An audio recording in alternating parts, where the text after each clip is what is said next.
Du point de vue des partenariats, il y a des exemples très concrets. Si vous prenez les départements qui ont noué des partenariats de qualité au sein de l'Université de la Baie, vous verrez que ce sont des départements aujourd'hui qui sont en quelque sorte un peu au devant en fait, en termes de résultats, en termes d'organisation, en termes de qualité de l'enseignement, en termes d'employabilité, parce qu'il ne faut pas l'oublier, tout ce que l'on fait, c'est pour pouvoir préparer nos produits qui sont les étudiants à être compétitifs sur un marché de l'emploi aujourd'hui en pleine mutation.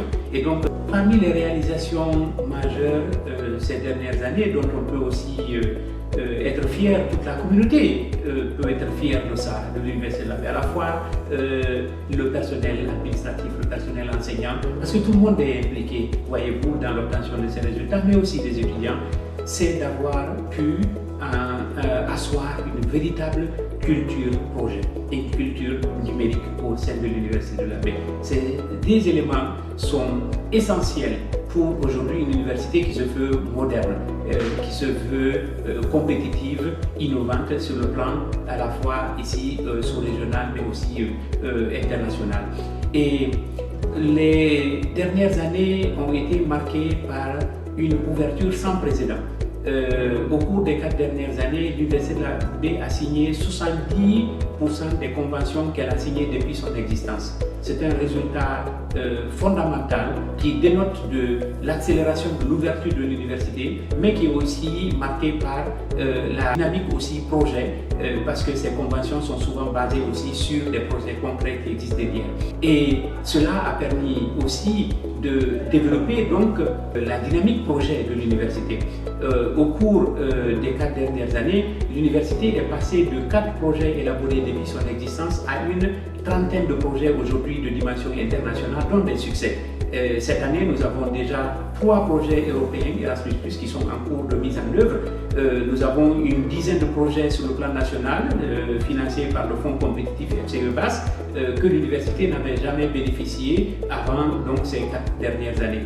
Et bien sûr aussi, nous avons une mobilité sans précédent aujourd'hui du personnel enseignant, mais dès cette année aussi, nous allons avoir une dynamique de mobilité aussi des étudiants.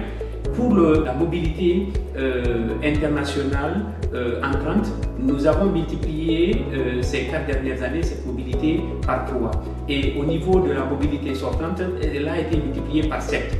Donc traduisant une dynamique réelle d'ouverture de l'université, mais aussi et surtout basée sur des collaborations autour de la co-construction de projets structurants pour le développement de l'université. Alors, comment ne pas citer l'exemple de la collaboration avec Paris-Lyon Panthéon-Sorbonne, avec qui nous avons réussi à monter et obtenir le financement d'un projet européen aussi ambitieux que les capacity building. C'est une première pour les institutions d'enseignement supérieur guinéennes, et ça, c'est né de la crédibilité et de l'ouverture assumée de l'université qui a su donc en quelque sorte fidéliser un certain nombre de partenaires de qualité avec lesquels aujourd'hui au quotidien on travaille à élaborer des projets, à soumissionner. Cette année nous avons 2 autres projets Erasmus+, qui vont favoriser, comme je le disais tantôt, de la mobilité des enseignants. À partir de cette année, ce sont au total une douzaine d'enseignants-chercheurs de l'université qui vont pouvoir bénéficier de mobilité financée par ces fonds-là, mais aussi des étudiants. Donc nous aurons quelques étudiants, si ma mémoire est bonne, autour de 4-5 étudiants qui vont pouvoir aussi obtenir la possibilité de faire une immersion au sein de nos universités partenaires en Europe, et qui vont donc aussi revenir faire un retour auprès de leurs étudiants, non seulement pour en quelque sorte leur rassurer sur le fait que ce qu'ils apprennent ici c'est important, c'est fondamental, mais aussi apporter cette donc contribution d'ouverture d'esprit, de compétences aussi relationnelles qu'ils peuvent développer au cours de ces stages d'immersion.